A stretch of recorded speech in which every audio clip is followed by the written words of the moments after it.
I'm Tony Riddle, and this is the NatLifePod, the platform for conversation to help close the gap between wellness as an industry and wellness as a state of being. This week, another extraordinary guest with the name Kieran Low, or to those that know him, K-Flow. Kieran was an ex-international rugby player playing for Scotland. Before that, his clubs, London Irish, Glasgow Warriors and the Saracens. Amazing backstory, trials and tribulations. We unpack all the way back to his very first day playing rugby as a 9-year-old through to his international level of rugby and the practices that have helped rescue him since those days of receiving head trauma. It's a phenomenal story that Kieran unpacks. So much wealth in there, so much depth. I really hope you love this conversation. There's so much in it for you, for every one of us, to understand that even in the dark times, we can find the light and shine a light for others. Mr. Kieran Low. Mr. Tony Riddle. Welcome to the show. Thank you very much for having me. Great to have you here, man. Great to be Thanks here. for making the long drive. It was all right. It was okay? It was okay. That's good to hear, man. It's great seeing your smiley face in the morning. It's great seeing you sitting with Bowman in the morning, him looking up. It's nice to be around the Riddle kids, must admit. Yeah. It's nourishing, right? It's something that you mentioned on the coaching course. Yeah. I can't remember who you were talking about, but you said that he was sitting with tribal people, and he said that just sitting next to them made him realise how much of a mask he had on. Bruce Parry. So Right. Bruce Parry, yeah, sitting with I think it's the Benjeli tribe he mentions. And he's done a lot of work, considers himself to have done a lot of work in the spiritual realm, let's say. And yet he found himself sitting with these tribes people that are in this, the permanent state of being rather than the permanent state of making do. Mm-hmm. And how he suddenly found himself wearing masks. Mm-hmm. You know? That's why I get run around your kids. Amazing. It's quite representation of yourself and sort of proof of concept. When you're around them, it's like, okay, they're obviously being brought up different to the norm, right? And it depends what norm we look at, right? I mean, like societal norms. That, just it's they're very mature, right? But they're also children, and there's obviously the range of ages, and fascinating to be around, and it's a part of the experiences of coming to the ManMan or the coaching is your family being here. It's not just you; it's you and your family, which has a huge impact on everyone. We all see you on Instagram and through that lens most of the time, but actually to see you doing your day-to-day living that's quite a profound thing, and probably for me the most inspiring thing, if I'm honest. Well, it's real life, not 15-second, 30-second, 90-second captures in a story of that, or a reel. It's real. It's quite extraordinary with the kids, and it's also when I do hold space here. There is a part of me that feels, we have the kids here, and not in a negative way, in a positive way, is that they're seeing that being normalised. They're seeing men sitting in a circle at ManMan. They're seeing extraordinary people from wherever kind of their background being, sitting in a circle, sharing. They see on the coaches' weekend, and I guess the dynamics of that they're witnessing, like Tallulah at the age of 6 sitting in a cacao ceremony. I was about to say that, right? Completely at peace with being in the cacao ceremony. Yeah. Didn't speak, honoured the ceremony, understand that's what it is, and sat cross-legged inside my cross legs, supping her cacao, And they got to witness everything that went on in that. It's always a powerful ceremony of Jeff, right? Yeah, Jeff is extraordinary, right? So what a great first ceremony for Tallulah to sit in that as well. First, to be around. Yeah, very cool. I mean, they drift in and out of everything we're doing, but to actually sit in a circle like that is really quite profound, right? Great template. Millie was gutted because she had no idea what was going on. So I wanted to sit in that circle. So I think they come into the 100 Human experience and they want to sit in Jeff's cacao ceremony there. That's so important, and I think for the like cultural shift of, I think we obviously you have to guard children and safeguard them to an extent, but also if it's in a safe environment, let them be there, let them be themselves, and it's like the part of the community, right? Yeah, I think it comes down to this: what the social norms are, what we're guarding them from, right? Yeah. So if they're natural norms, how much guarding do we need? Mm-hmm. And if we're leading a life that's more aligned with a natural lifestyle, then they're really just learning through the observations, right? Mm-hmm. And that's the key to it, right? That's the key to changing. Being the change is the next generation's perhaps observing those behaviours. I think that's where I'm coming at with my sort of way of thinking. It's always been a little bit, I guess when I was younger, it would be I wanted to do everything for myself, for an individual pursuit of whatever, even just to get better every day. And the older I get, it's actually how do you make a difference in the world? And it is by showing up and be that, I guess with the words being used in that book, the mature masculine around children and showing up and being a positive role model there. I think I've always had a bit of a resistance to leadership in my younger years, and maybe with the overwhelm of it and being thrust into leadership positions that I wasn't necessarily comfortable in. But then when I think about leadership now, it's changed, and it's actually just showing up as a good man, a good person, and embodying that and allowing young ones to see that. How you lead yourself, that's leadership, right? How you lead yourself, what your values are, what your beliefs are, and how you transmit that in a way. It's been one of the biggest learnings for me in our sort of journey is actually, who do I want to be? What do I want to be?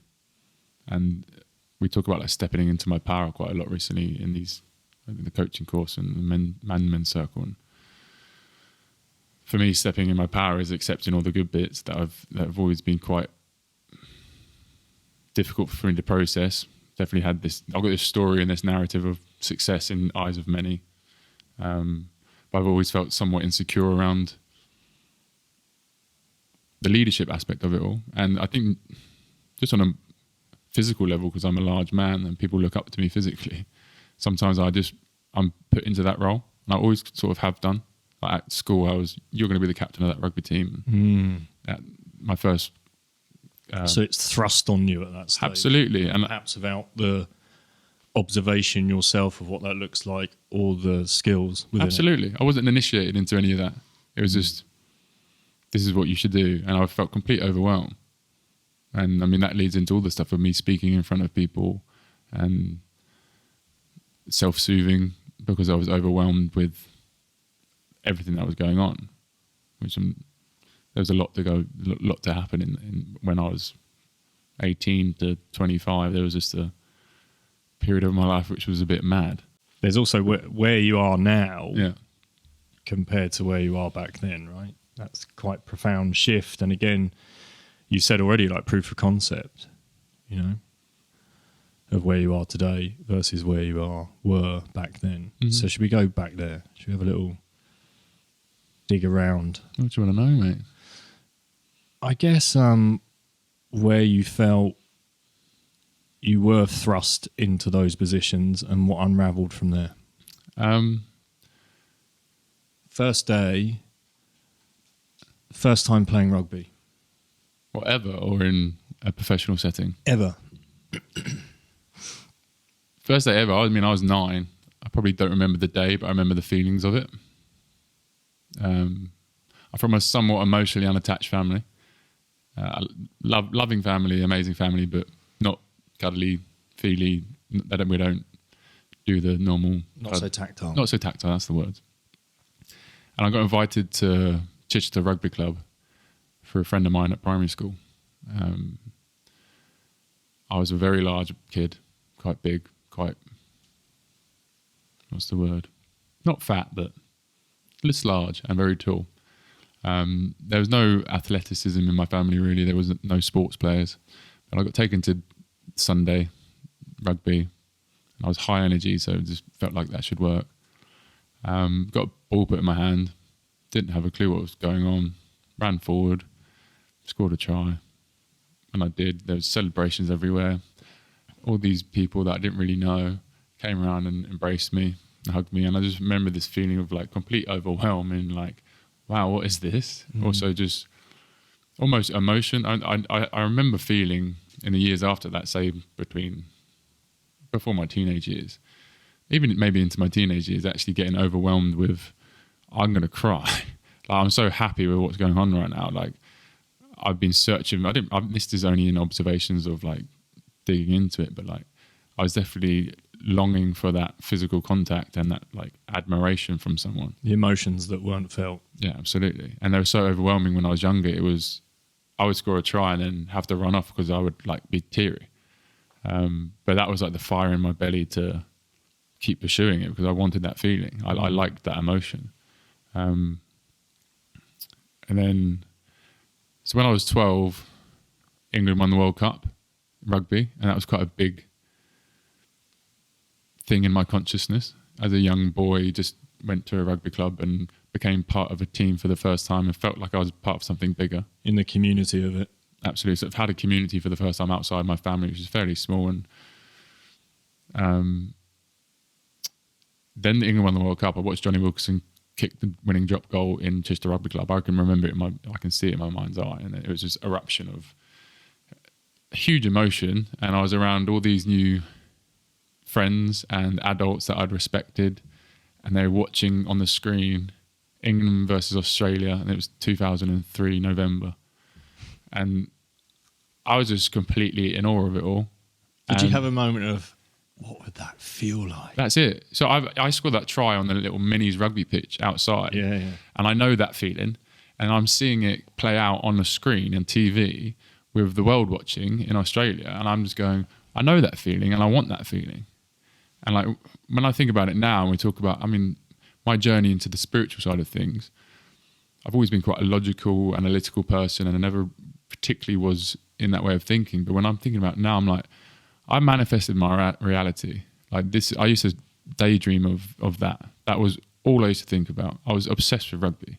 Also driven by those first sensations of what that emotion is, because we often forget the power of emotion and what emotion can drive.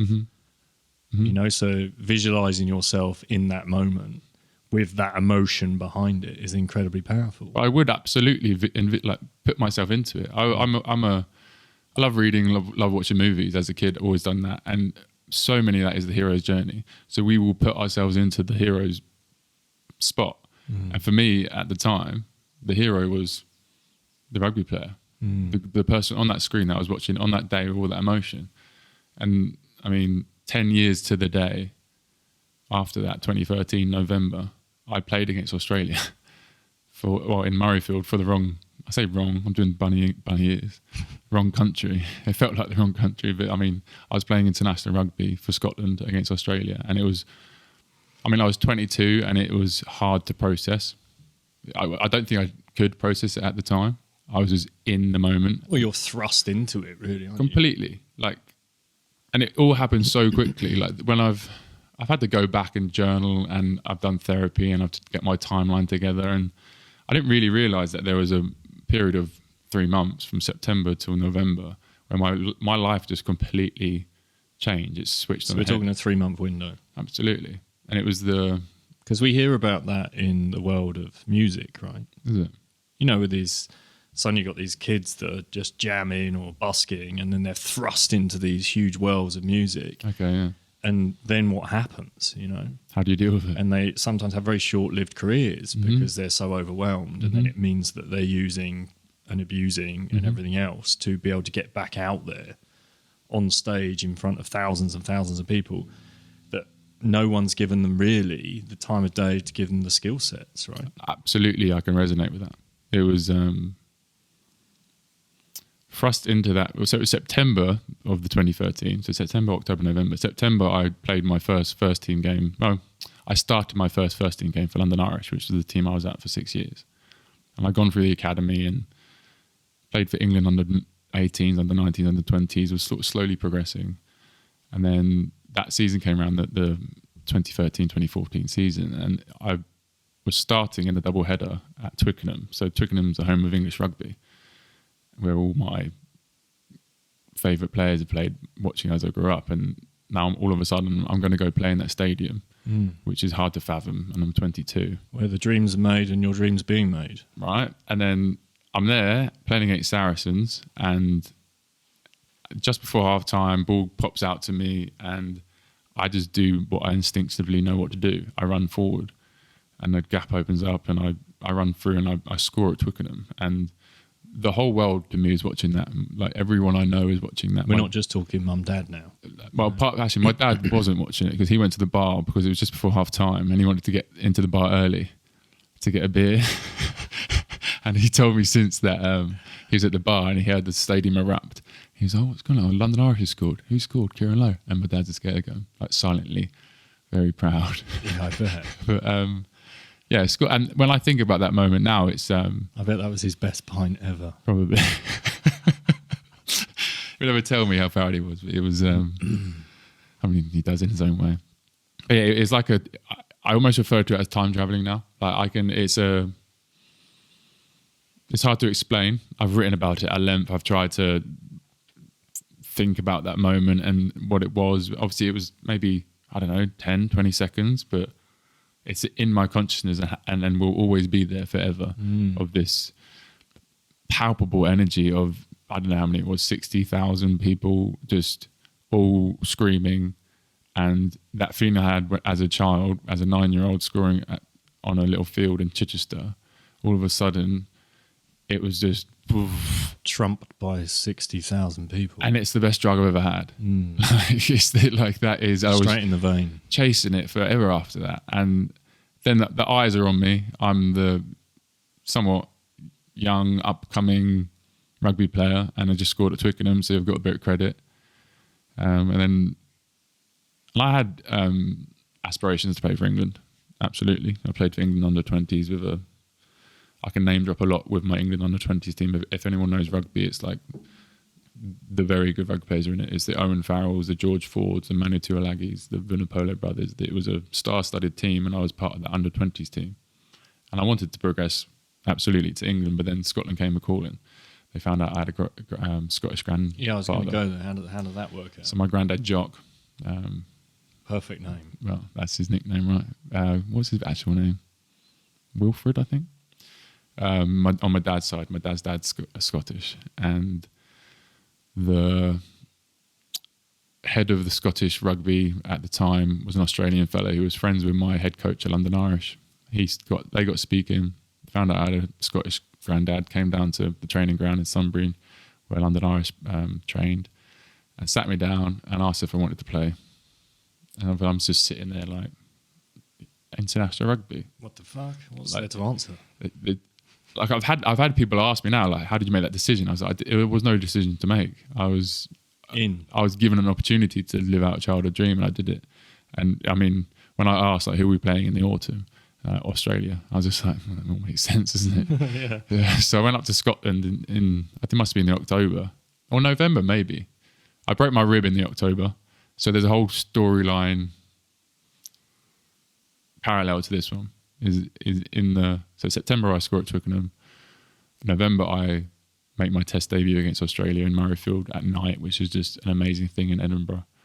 In October I actually snapped my rib playing against Harlequins, and that was the first time I got given high strength pharmaceutical medicine, so codeine, tramadol, diazepam, zopiclone, and wasn't really told about what it was. What the effects of that? What it was. It's given it by a doctor of someone in the community that we trust, and let's get him out there. This is you have to rest up, take these pills, and get you right because you're playing in November. We've got to get you right for that. So I went through that, and if I'm honest, I was overwhelmed. That was where the starting of like the big overwhelm came in. Like the eye has been on me and been from somewhat not. I was never really meant to be doing what I was doing. Like I don't like to label it, but rugby's a bit more of a middle class. I don't like those labels, but they go to private school and they're part of a machine that churns out these rugby players. I was not that. I went to a state school and came from a family of non-sports people, and it was just completely foreign. And then all of a sudden, I was just in this world. Eyes are on me, and I mean, the drinking culture in rugby is a pretty big thing. So it's got lots of similarities to the military in a way. Yeah, I mean, there's so many similarities. I've spoken to so many ex-military since leaving, and the institution of it all, and the mental health stuff that we suffer with, and endure the loss of identity when you leave. It's huge. It's hard, it's funny to think about. But then, so I started drinking quite a lot, and that was something that I was. So the drinking's in the period where you're dealing with rib injury. Mm. Yeah. So I started comes in there. Absolutely. So that's at the stage you're wounded in a way, right? So yeah. Wounded and not sure what to do, completely overwhelmed with it all. Is this your first time wounded? I've had injuries beforehand. I snapped my ankle, and it was a chance for me to get in the gym and get big. So it actually turned out like a positive. Yeah. But the rib was a different one. I couldn't move, and I was just basically getting high on pain meds on my own, and then also having the anxiety of I need to show up in November to do this thing. There's so much more on you at this stage, right? So much more pressure. And I got through. They injected something into my rib. I think it was called prolotherapy. I don't really know what it was, but it was like a sugar solution. They injected it into my rib, and it healed in the wrong place. Healed quickly, and I was back for the autumn in November. And I went out onto the field, and I'd been drinking a lot for the last month. I'd been taking pain meds a lot. I'd probably taken pain meds to get out into the field. So when you think about a consciousness... Well, you think about skill. So skill has a technical, physiological, and a mind, right? So the physiology's been impacted. You can rely on your technique because it's refined, but your physiology is compromised, and the mind is compromised because you're medicated, right? And so the skill is completely compromised. Absolutely. And my skill of... You can roll with the punches in rugby. You can get on a weak shoulder and not. You could do it the right way, and I was probably doing it the wrong way because my mind was medicated, absolutely medicated. And I've always had in rugby. It was I just need. It's like the warrior mentality. Just get in there and get it in there and get it started. And I would always know. I didn't know probably the physiology of it at the time. But once I got that through that initial bit of physical contact, my adrenaline and all the chemicals in my body would overtake me, and I wouldn't feel pain for the rest of the game. So it was just go and search for that first contact, and then you're free to do what you need to do. And in that, in my first contact, I took a very, probably not the best line, and I didn't use my footwork. I just ran straight into not alert, two big Australian fellas, and got my consciousness knocked out of me basically. And then that was, I mean, I've had a huge trauma release in one of your sessions in this room actually, when I was crying my eyes out, and it was how scared I was in that moment.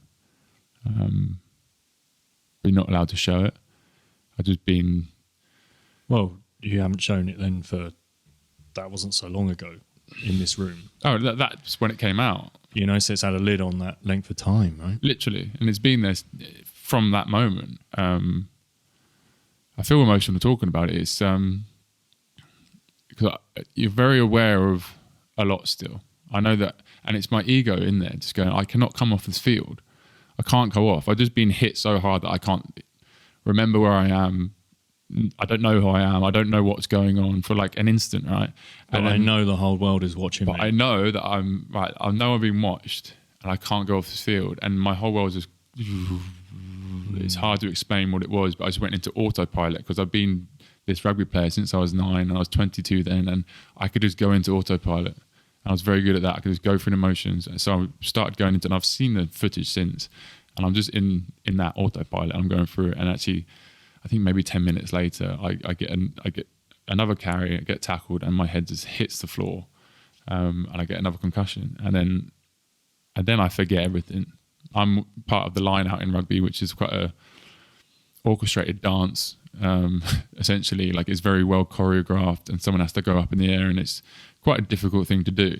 And I was part of that because I'm built well to go up in the air and take balls above my head. And since watching the video, I basically got told to not be in the line out and just stand outside of it because I was so not there. It's a fascinating one for me because I'm watching it back. I can see what was going on. No one else could see what's going on. I hadn't told anyone how bad it was. Well, you're in pure survival. Complete survival. And then the game finished. We lost the game, and my sort of consciousness came back to me when I was walking around Murrayfield Stadium, just like, okay, I know where I am. I know what's going on. And then a bit of an internal panic attack that I didn't feel like I could express. I was very scared, very emotional, very feeling wounded. Got put on oxygen by the doctor. I got told not to drink that night. I don't remember my capping ceremony. So your first cap that you get, I don't remember it. And then I got back to my hotel room and my head was dark. It was, I didn't want to be there. Didn't want to be doing this. Well, you're on your own at that point. Yeah. Yeah, I mean, that alone is shocking, right? I think about it. Absolutely. And from the team really witnessing it, seeing it, and allowing you to be on your own is shocking. In a hotel room with access to pain meds. Yeah. And I don't think I drank. I don't think I did. But it was the start of a spiral of... I didn't even know what mental health was at that point until stuff just started going wrong. I just wasn't me. I was scared of what I used to do. I felt like I was invincible until that moment, probably. And then I wasn't. And now every time you have hundreds of contacts a game. Every time I was going into that, I was scared, and that would fraction second off. It's a lot. It's huge, and it's a controlled car crash, rugby, right? And you have to be really in it. You have to be very alert. Point. And I wasn't. And precise. It was the beginning of the end, pretty much. We got there pretty quickly, but yeah, that was a difficult time. And then between them and 2015, I was a shell of my former self, sort of just pretending and showing up to be an international rugby player. And still getting away with it, but self-soothing, self-medicating, the shadow coming out, all of it, booze, pain meds, gambling, women, just losing myself in the city until eventually I just wanted out, really. Well, again, it's whatever you can do to pacify the pain in that moment, right? Massive self-soothing, yeah. It's and I'm sure you're not alone. That's why I think it's so important to talk about it. Yeah. Like, I know that there is other men out there, and not just rugby players, there's so many men that have gone through trauma and had physical pain because they're a testosterone-fueled young man. They've gone and done something and hurt themselves, and they pay the price mentally, but they don't know. They're not in tune with their mental health or their understanding. Not in tune with their emotions to go, hold at on all. a minute, this isn't right, rather than just, it's father language of, it's only a graze. Stiff upper lip, You don't need to I'm cry. fine. Yeah. Just rub it off, you'll be fine. Oh, that's been the big journey for me, like, to sit in it. I had to learn what the emotions were. I had to learn how to talk properly, just to actually...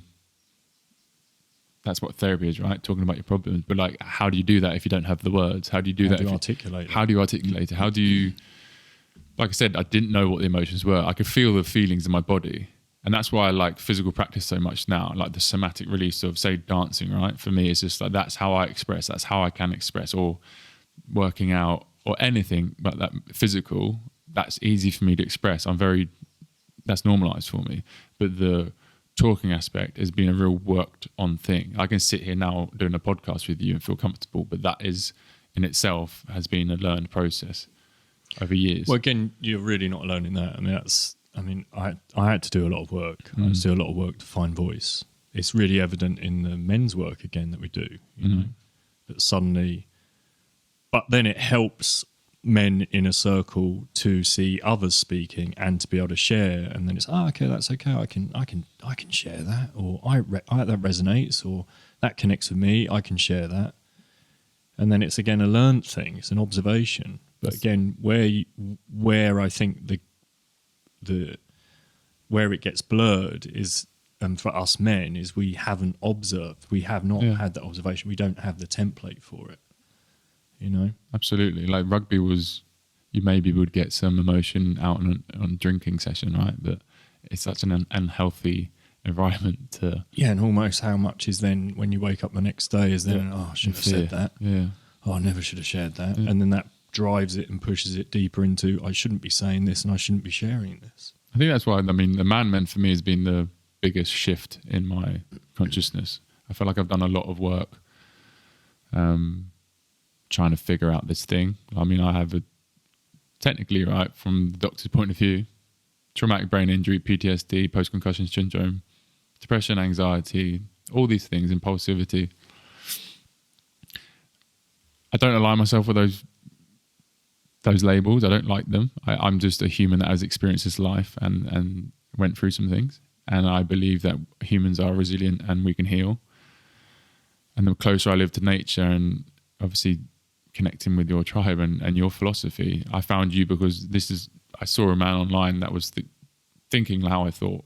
And I was like, I need to be around that. I need this community of people, because at the time I was doing all these things to figure out of the physiology, and I started to meditate and I started to go outside and started to understand the science of it all. But I was doing it alone, and it was like not the last because it's a journey, but connecting to like-minded individuals, and especially for me, men, has been a profound experience and so healing. It's hard to put into words. And sometimes it blows my mind. Like when Tom Johnson was on the ManMan. Yeah. I've invited Tom on. He's coming on. Please get him on. Yeah, he's going to be on. Because sometimes when I think about my life and the stories, and it doesn't always necessarily, I can get overwhelmed with the idea of this has happened to me, right? This all has happened to me. I have done this and done this and done this and whatever. And then the universe just provides some stuff sometimes. And you're like, is this coincidence or just meant to be? Like when Tom came, I was like, I recognise that. Explain for the audience who Tom Johnson is. Tom Johnson, it was a blindside. I played blindside flanker for London Irish for most of my career. Tom Johnson was he's an amazing rugby player, and he played for Exeter Chiefs. He showed up to ManMan February, right? Yep. I was like, I recognise that guy, and I've been away from rugby for so long that it was like, I haven't been in that world. I haven't been watching it. I was like, I know this guy. I know who this is. And I knew that I knew him, and I knew how I'd played against him, but I couldn't really piece it together. And then we didn't really get into the whole like swapping ego stories of rugby. It was like very much we were in the ManMan circle and we were present together. Yeah. And it was well, actually, you've been trying for all that time to remove yourself from it. Yeah, absolutely. And it was, so we didn't need to go there. We just were there as men. And we had an amazing weekend, and there was some amazing sharing. And actually what you were saying earlier about Tom sharing of his story allowed me to share so much more. Yeah. And that's how it works. Like when you're around and you're comfortable and there's a safe space, that's where the healing happens. Because if you don't have it, you don't say it and you don't process it. But it was only towards the end of it was on the Sunday as we were leaving, and I just need to check who he is and to make sure like I've got it right. Because I know the name, I knew the face. And then I started to go back into my memories of, right, so where was my first actual Premiership game? My first Premiership game was against Exeter down in Sandy Park. And I'd been there the day before with Matt from ManMan and ran like, not randomly, but that's who I was getting lift down with. And he was at work that day. And I was like, you were in Exeter. I was in Exeter. Yeah. And I was like, I don't know what to do. So all I'm going to do, I'm going to go walk. And I walked at Sandy Park, and I was there just like, oh yeah, I remember. This is the first time I played Premiership rugby, and sort of getting those memories coming up. And the next day, turn up to ManMan, Tom's there. I was like, that's a bit weird. And then after it all finished, I went onto online and checked London Irish versus Exeter on that game and the date, or to find out when it was, because I couldn't remember. It was like 2010, I think. See the team sheet, number 6 that day, Tom Johnson. I'd come on at number 6, and I'd literally been face to face with that man on my first Premiership game. And then shift forward to the present, I'm just releasing all this emotion. Sitting opposite him. I was like, this is all just meant to be. Like, science will call that coincidence. Yeah, but it's just some stuff you can't explain in life, right? Yeah, I think it's the sharing part of those men's circles. I think it won't only men's circle experience, because when we see, I guess, the Instagram short stories or reels again that we unpacked earlier, most observe it as the hypermasculinity of perhaps axe throwing or wrestling, or, you know, not that ice baths are hypermasculinity, but they see it as that. Well, actually, we're not going to record what happens in a circle, but it's the circles that are the most powerful part. And the other practices are really about grounding us. Yeah. So we can feel grounded in a position, we can down-regulate, and so we no longer have all those, oh, I shouldn't really be doing this, I shouldn't really be doing that, no, I shouldn't say that, I shouldn't say this. And again, it's proof of concept, right, in all of those practices, to be able to then sit and share like that. Absolutely. And that was massive. It was like, 6 hours, I think, in that circle. It was what was needed. Yeah. And we all showed up and took part. And say about the practices, it's all of it. It's actually we got the WhatsApp group, and we're allowed to speak in that, and that's like the precursor to a ManMan, really, isn't it? It's like you feel safe in that. And then I guess for me it was because it's been, I think, 3 years in tribe, and you have to be comfortable around the people you want to talk to. You can't just start sharing stuff with random people. I mean, that's probably why people get drunk and express themselves in that way, because they don't two random people. Yeah. Two literally random people. And it's like, you have to feel comfortable with it, and the space is being created. And obviously you've created the space, but it's actually everyone partaking in it creates that space. A circle. It's huge. It's not a stage with an audience. It's a circle, right? And I think that's where, if coming back to the leadership part, there's been an awareness around that for me in this area, because hypermasculine stuff definitely been there. Rugby, hypermasculine. I can view it as the modern day Colosseum, and we're the warriors, right? And people look up to you and give them bread. Right. And then we go and watch them. Keep them entertained. And then, so I'm aware of that, and being in that leadership role in that sort of hypermasculine thing. And how healthy is this? Do I really want to be that? And then coming out of that and trying to figure out who I am, every part of me, and understanding that I'm not this hypermasculine person. I can be. I can be all of it. But there's also the softer side, and the open and the vulnerable. Well, I think what you're describing is the masculine, not the hypermasculine. Yeah. So the mature masculine. The hypermasculine, again, is the unhealthy relationship of masculine, right? Yeah. The masculine is you can be all these things, and you can also be all these what we class as what should be healthy feminine traits as well, right? Because we can equally have the unhealthy feminine, right? Yeah, absolutely. And in that, it was a 100 human experience where the awareness came. I felt, so I had another, I guess, trauma release in a breath work session, I think with Arthur. And 100 people there, didn't know all of them. I think maybe, yeah. And I don't do the Wim Hof breath, too much breath a lot, but when I do, it's like setting's really good, and it brings about whatever is needed. I go into a different part of my brain and stuff comes up. What came out that day was tears, and I allowed myself, because of the safe space, to let them out.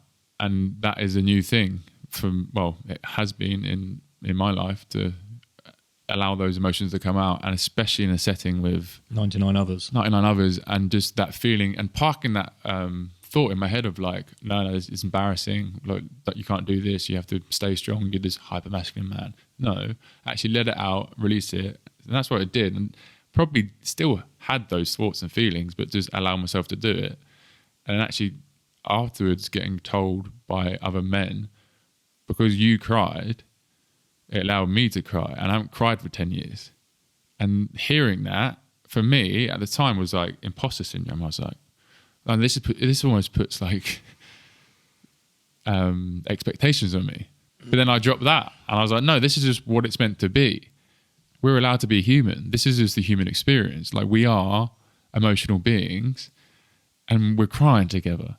And then we've also laughed together, and we've played, and we've moved, and we've done all of licked it. each other's cheeks. All of that stuff, right? And then it's when you get outside of that mindset of like, oh, this is weird, this is uncomfortable, which I can really relate to. I've definitely been there in the first human experience. Like, oh wow, I've got to, look at someone in the eyes and tell them I love them, and how profound that can be. And then even just gazing into someone else's eyes, right? Even that, but that's like one of the big things. A lot of people will not look you in the eyes, and actually I find from a bigger man's perspective, I have to be careful of it, because if I do it too much, it's almost, they just shy away from it, and it's almost like I'm being a bit too, I don't know, I'm not trying to dominate you with my eye contact, I just like looking in your eyes, you know what I mean? Looking down on you. But yeah, I mean that's how they're receiving it. Absolutely, absolutely. But without the experiences and the ManMan circles, like, that's been the big shifts, because I've been around people doing it. I'm just being on my own in the mountains, or like off wandering around. Oh, what's going on? How do I address these emotions? Like, you can't do it on your own. We're tribal beings. We need community. And that was, it's really affirming for me, because underneath the 100 human experience is this. It's about getting people outside those limiting beliefs and behaviours and bringing them into something where, again, we're immersing in a human experience. People ask, what do you do on those weekends? Yeah, we've had it sounds like a cult, but it's just getting 100 people together, and again, it can be complete strangers. Yeah, and we do get that. Is it okay to come on our own? Is it okay? Yeah. Of course it is. You'll really be connected to 99 others. Yeah. In a very short window of time. Yeah. With some very simple practices. Oh, absolutely. And that's what's quite profound. It's so simple. Because we think it's so, to access bunny ears, the authentic being, or to strip away, we think it's such a complex thing. It's a bit like, discussing about wellness as an industry versus wellness as a state of being. It's actually very simple to drop into. It doesn't cost a lot even to do that. It's just free. It's just drop in and, okay, if I play and I breathe and I move and I get into cold water and I have a hug, the power of the hug, yeah, right? Absolutely. Once I have all that, you're telling me I'm going to have this amazing state of well-being? Yes, it's that simple. It doesn't have to be that complicated, but yet we still want it to be that complicated. We consume vast amounts of information on the daily around wellness. But actually, how many are actually out there experiencing it and practicing what they've perhaps read or witnessed? I think that's where I guess, so the warrior energy that I've had from my rugby days has led me into, I've felt that on the 100 human experience. I knew that there was benefits there. So I fully immersed myself into it. I can't figure out exactly why this is working, but it's working. So I think maybe for some, they will go to a weekend, and if they're not, they can be uncomfortable and then go away and then go back and try to analyze it and think about it and go off and whatever, not really immerse themselves in. But if you do the simple practices, integration, you integrate into your life and you make them a habit and you make it actually who you are, that's where the shifts come. Like, that's where you can change yourself. That's what I just want to... You can change yourself in a breath, and this is the thing about integration. We get to breath, right? But, if you think how many books now on breath, how many podcasts discussing breath, how many breathing experts there are, it's huge at the moment. Yet how many are actually truly integrating those practices and being consistent and staying in it and having a real patience within the process and trust the process, respect it, be patient whilst in it, until finally you figure out, oh, I am the process. I just have to be. And the being part is the actual really immersing in it, integrating it into your very being, That's where the magic is. And it's giving stuff enough time and not going, okay, I've tried that, I'm going to go and try this now. I'm going to try that after just a few days because it hasn't quite matched your expectations or perhaps the way that someone's been delivering it. It's how it's being received, heard. But there is sitting with a practice, and you're back to your rugby days, you'll know how long it takes to refine a skill, right? To get it where it is. But you also know how quickly the saboteurs can come in that would affect the mind within it, the physiology in it, or the technique within it. And then do I keep pursuing it? And it's like, just sometimes we just have to open another door. But actually, if we can take the practices within where we're feeling, there's something within that that connects, or that word connects, that happens, this happens. Okay, let me just stay with that. My morning meditations have evolved somewhat over time, but everything that's worked, I'm still doing it. Like years on, I'm still doing the same breathing pattern of 4-6 on the breathing app that I've mentioned probably in every single podcast right now. But there's a discipline within it. Yeah. Right? Oh yeah, consistency over time. Every time. And you have to build the habits, build the discipline. And I'm very grateful that I've had that in my life from these previous experiences. And it's allowed me to, my intention is to embody my practice and to show up authentically as myself now. And that's a process in itself.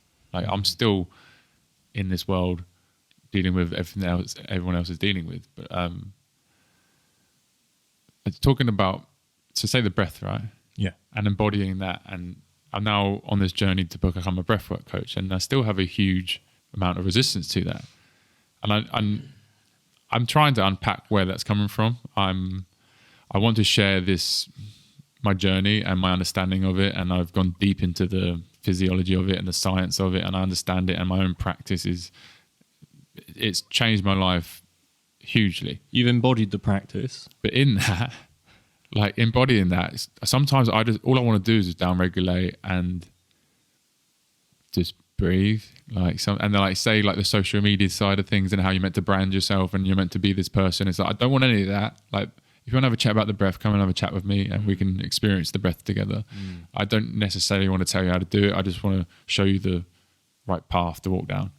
The 20% input for the 80% output. I'm still figuring it out. You know, and then there's big resistance there, but it's one that I'm pushing through. It's I know it's a worthwhile cause, and sometimes I can get overwhelmed with what you just said about there's so many different opinions, but I know what I feel, and I know that the effect that it's had on me as a person, the down regulation of my nervous system, how to control that, and it's just like actually that's a profound thing in itself, and we don't have to complicate it.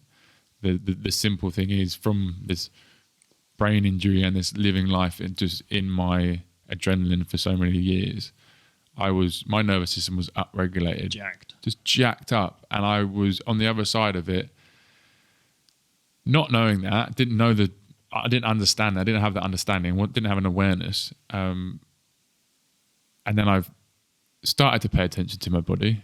I noticed that my teeth were grinding at the back, and when I went to the dentist, they told me that, and I was like, why is that happening? Upregulated nervous system. You're in your fight or flight too much. What's the fight or flight? Okay, let's figure out this nervous system thing. Let's go and understand what that is. I learned this word yesterday in the book, precocious child. I'm that. Very curious, just wanted to know how things worked. So did that with the nervous system, and then I was like, okay, so your breath can have an effect on it.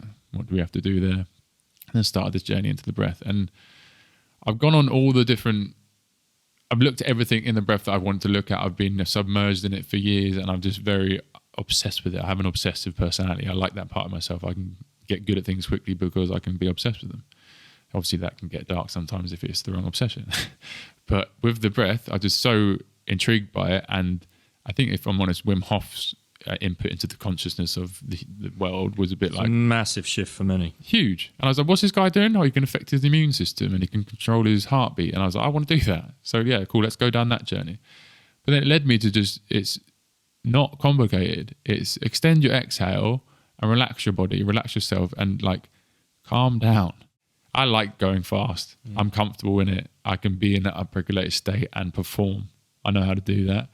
But my life is so much better and so much more pleasant if I'm down-regulated and I've done my practices and I've calmed down and I don't have this rushing of energy and like overthinking mind, and I'm just present. And when I'm diligent with it, and which I am, because it's of who I am, life is just there to be lived, and the bad stuff's not even bad. It's just there for me to learn. Yeah. And the good stuff, I'm there present in it and I'm enjoying it. And it's just, it's life-changing. And sometimes I still can get overwhelmed with someone. Well, it's beyond life-changing for you. It's appreciating that it's every life around us is impacted by that. Mm-hmm. You know, every relationship around us improves from that. Absolutely. You know, absolutely. That's one of the reasons. Parenting perspective for me. Yeah. You know, if I start right in the morning and I'm down-regulated in the morning, I'm proactive. Yeah. If I allow myself to get up-regulated and I go from one space that might be, I don't know, it could be a phone call, an email, or whatever it is, something, if it came in triggering, and I don't just sit afterwards and go, okay, let's just process this, let's breathe for a moment before entering the next room where Katerina and the kids might be, or let's say Bowman, right? Yeah. And they're like, and charging around the house, that's what it would sound like to me. If I down-regulate, I walk in that room, I just see playful kids having an amazing experience at home. And it's like, that's how different it can be from just, it's the same kids in the same room, but what alters the perception is whether I'm seeing it through an up-regulated lens or a down-regulated lens. Absolutely. So that's how they're receiving me also, is through a down-regulated lens or an up-regulated lens, because my energy will change their energy and they then learn that template. Mm-hmm. That's... Oh, it's mind-blowing. Yeah. And the ripples that it created from that. The ripples. I could only really enter back into the world by down-regulating my nervous system, because at that point I was becoming aware of myself, and I'd been on this journey of meditation, but I was still up-regulated a lot. And I was aware of the effect I was having on others. In this up-regulation, there was self-soothing and addictions, and that has an effect on the people that love you. Mm. And there's also just how you react to people and what you're presenting. And I think the biggest one there was me and my dad were just butt heads. Collisions. And like I had to down-regulate myself to get away from this narrative that was destroying my family life and my friendships, and being able to have authentic connections with people. Because I was this traumatized person, and I'm hurt and I'm injured, and it's like... And I have this armour. Absolutely. Big armour that I'd created over years. And it was a process in itself to take that off. But life-changing to take it off. But it's off now. Yeah. Feels very much like it's off now. It is off. Yeah. And it's a beautiful thing, right? Yeah. So where you are now... Because I'm often asked, what could you say to your younger self, and what would you change? I haven't changed any of it, because actually it's led me to the position I'm in today, to the person I am today. So within the whole rugby career, going all the way back to, let's say, that first boy on the pitch at the age of 9, then fast forward to the age of 12, and so on, do you appreciate had to go through that moment of all of that? But I go, brain damage was the best thing that ever happened to me. Best thing that ever happened to me. It showed me who I was and how to and the stuff I learned through the hell of that, and it was hell. I got taken to hell in this unknowing of my brain's changed, and it did. It's been they scanned it and it's changed, right? But which almost impacts it at that moment, seeing that. Huge. Drives it a bit deeper. And I'm very, very glad that I didn't get diagnosed with this. I didn't get diagnosed with it till last year. And I had a period of hell, yes, but also still me with an imagination and a positive outlook on life. And I've started to observe changes in myself, and I've gone, right, who's to say this can't be a bad thing? And I'm diligent in what I do and how I want to be, and I'm very confident that we can have an impact on our health and how we think. And I'm never going to align as someone that's damaged. That's just not me. I've had this thing that happened to me, it happened for me, and I learned so much about the body and the mind within that. I'm now in a place where I don't feel there is no negative to this. My practice that I have are life-changing. The way I think is better than it was. Oh, it's different, but it's more healthy. So let's unpack the simplicity of those practices. Yeah. from going from that to where you are now, to be able to sit and appreciate it all happened for you, that you're not in the victim, oh, this has happened to me. Yeah. What are the simple practices? So I underpin everything with I live to nature. Mm-hmm. We are nature. So I try to align myself to that, understanding that we are just part of this. And then in simple terms, like you say, you can't all live in nature as much as I try. Like that is, I do try to be outside and be present within it. So I see a lot of people with headphones on walking around. Like my biggest practice sometimes is just moving forward with my mouth shut in nature. And that's the best therapy I've ever had. I've done it at length all over the world. And it's led me back to myself. It allowed me to remember who I was. But I mean, shutting your mouth, breathing through your nose and moving forward. If it's up a mountain, that's really nice.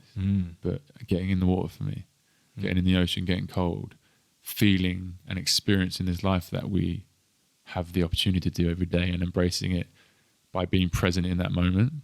That's pretty simple. Yeah. You just have to breathing, nature, cold water. And then being around the right people. And dancing. I mean, yeah, always. Moving your body. You know, immersing in all of that. Being present. Yeah, I think with all of those practices, we can't all live in nature, but it doesn't mean we can't live naturally. You do have to get into nature, I believe. Yeah. And then what that does, it drops you into understanding what it is to be in the moment. If you really allow your senses to be open to it.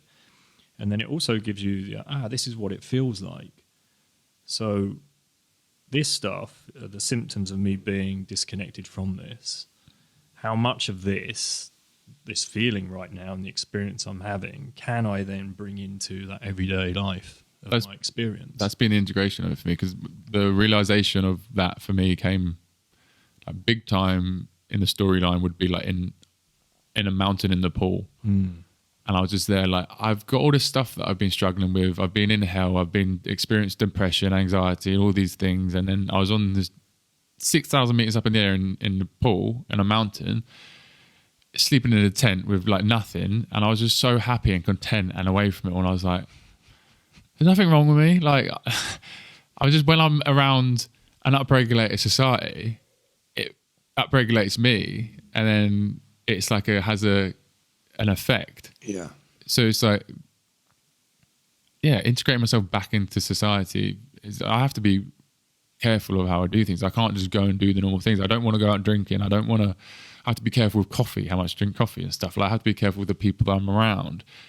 Like, I don't go into the city that often. I try to drive as little as I can. I all these things that are socially normal but biologically.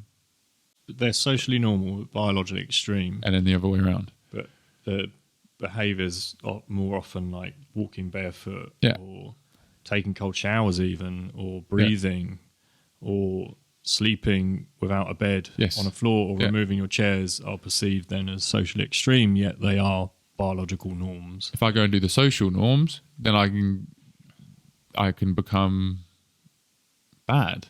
Not bad, but like not myself, and I could be upregulated, and I can this narrative of, oh no, maybe you do have a brain injury, maybe you can't, like maybe the stories. Do you know what I mean? It's like when I'm actually present and there, none of that's there. I'm just me in the moment, and I will. That's what I want to be. So there we are. You know, it's quite easy to get to that heightened state. You know, we live in it. Most people. We are that. If we can just, again, breath, cold, nature. Yeah. I guess it's when we are in the funk, you know, when we do revisit that. And it's also removing kind of the guilt and the shame and everything else that comes with going, oh no, I've slipped up. Oh no, this has happened to me again. And then thinking that that's now going to be the permanent state again. Yeah. You know? That comes back to the circles. Yeah. If you don't have those people to share that with, and you don't feel safe enough to express that, and you hide it from someone, then that can carry and that can snowball. But if you have a group of loving men around you or anything, where there's accountability, right? Accountability is needed. You can't do it on your own. Otherwise, and I've been there. When you're trying to do it on your own and there is no accountability, you think, yeah, well, what's the point? Your imposter or your trickster will take over and will sabotage you until you almost lost yourself.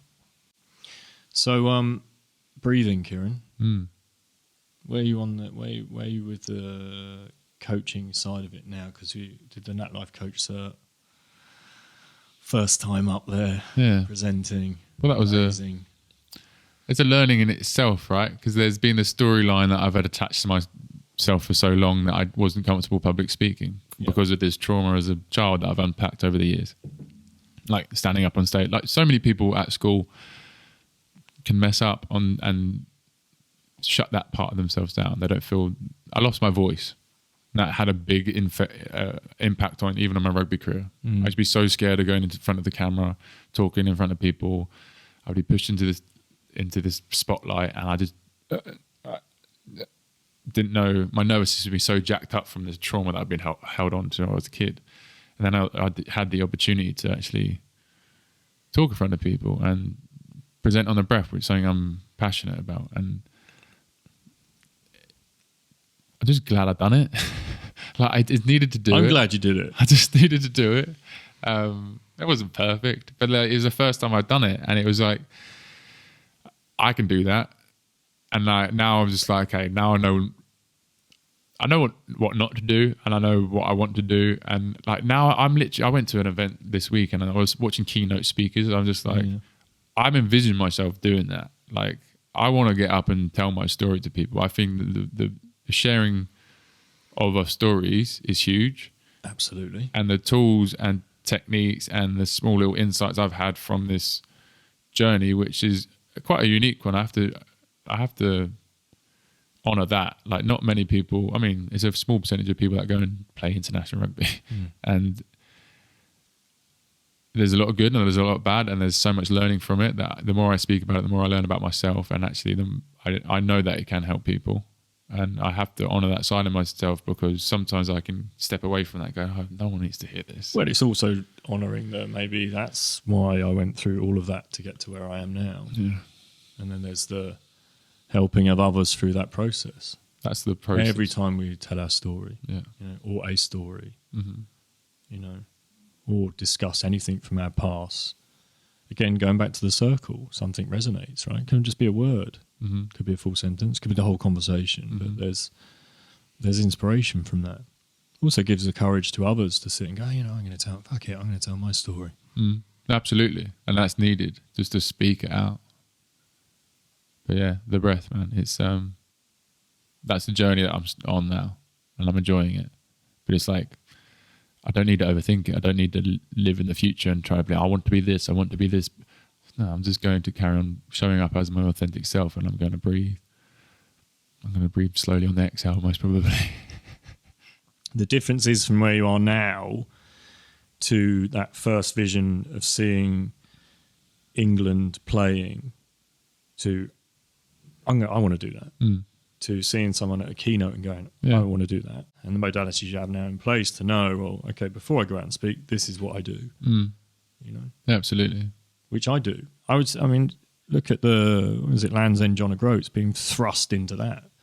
Suddenly it was podcasts and press and TV. Yeah. And again, no one gave me the tools. No one was like, this is what you're going to do before you go on there. They just say, fill this form out. Do you want a tea? Oh, you don't look nervous. Have you done this before? Yeah. I've just been sitting with there we go. Just another shout out to Eddie Stern's breathing app. I've just been using the breathing app for 5 minutes. That's like a life-changing app, though, because it's a free app, right? Honestly, it's just the most simplest thing. I think people just put a breathe.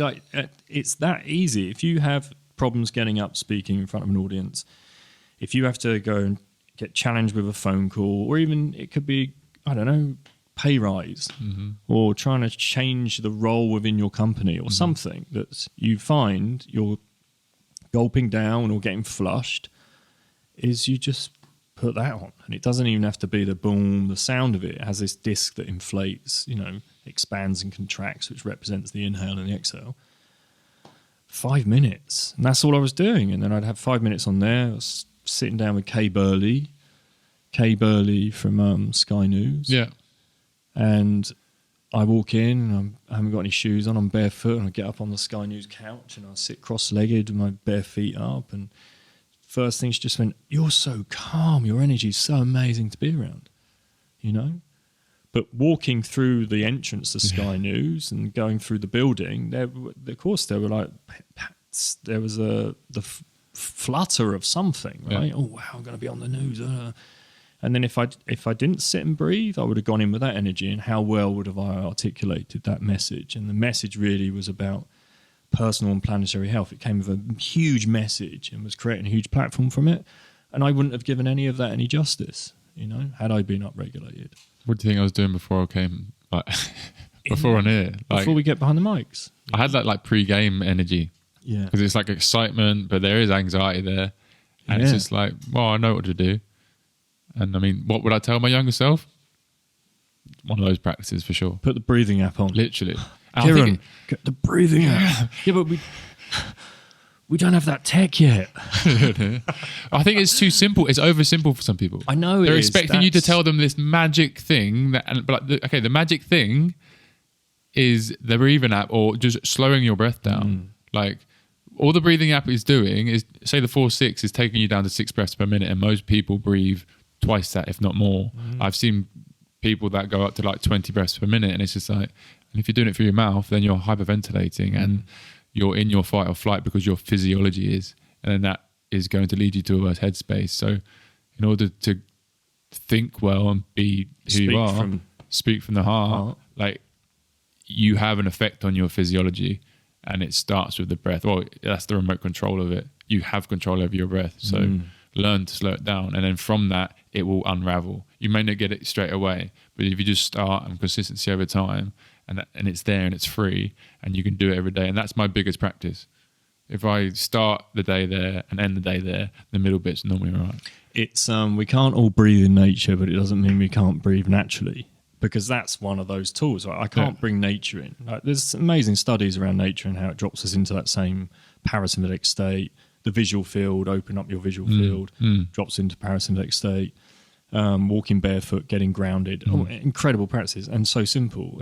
My mornings, I'm going out now, and I'm recording it for the audience just to demonstrate how simple this is. Barefoot, on the ground, grounded, nature in my ears, nature in my eyes, and breathing in and out through my nose. That's the simplest, but how much of that can I take into my everyday environments? Or if I was in the city, for instance, what I can do is breathe. And I've mentioned this in the past. It's if I go into London, I nasal breathe, 4-6 tempo as I'm walking around. I slow everything down by 10%, my walk. And I make sure I can feel myself rolling through from my heel to my big toe when I'm walking. I stand tall, upright, lift head, lift chest, and think about the language. Lead with the heart, Tony, not with the head. And it is, honestly, it's so profound because I am the observer. I'm observing London and not swept away in the chaos of it. I don't get upregulated then as I'm walking around. I'm actually, it's somehow joyous. You know, there's a joy in it because it's oh wow, this is because I'm not in it the whole time. It's punctuated, and it could be in once. Let's say if it's once a month, but it brings in. I remember when I was a kid, and we were kind of reached an age where we'd go on the train, and we'd get the train into London, and this we're going into London, that excitement of going, rather than I have to go into London. It brings in that I get to go into London language, right? Because there's a down regulation. There's a making peace, I think, with those environments and habitats, rather than vilifying them. Judging it, because I've definitely been through that. I'm going to get overwhelmed because I'm going to London and it's an unnatural space. But if you do the practices, you don't. Because London's like one massive ice bath. Yeah, do you know what I mean? I've got to go and get in the ice. Yeah. So what can I be doing? I can breathe again, and I can take that into any one of those environments. For my best way to drop in is relax the pelvic floor, but also relax the face, and then that seems because it's both ends of your spine, it relaxes everything else in there, and then you're just sitting there with your diaphragm. And I think the resistance sometimes to breathing is how I get my understanding of my body and my physiology through to another person, because I've gone in and, okay, that's slowly relax that muscle, whatever that muscle is, and that's slowly relaxing them. Now I'm breathing into that space and curiosity. Really curious about what's going on. I've gone on that exploration, and I can put a heart rate thing on my finger, and I can watch my heart rate drop, and I can have control over that, and that's powerful. I have control over this body of mine, and that's such an empowering thing. But it came from practice, and it is the create the habits, be consistent with it, trust the process, respect the process, be patient within it, and become it. Good place to finish that, Kieran. I think so. Yeah. Trust the process, respect the process, be patient whilst in the process. It's the top of my journal every day. Yeah. Until finally you figure it out that you are the process and just be. Thanks, brother. Thank you very much. There you go. Let's ching these together. Water. Thank you, man. Thank you very much. Beautiful. Let's have a hug. Yes, please. Oh, yeah. How long were we? Look at that one.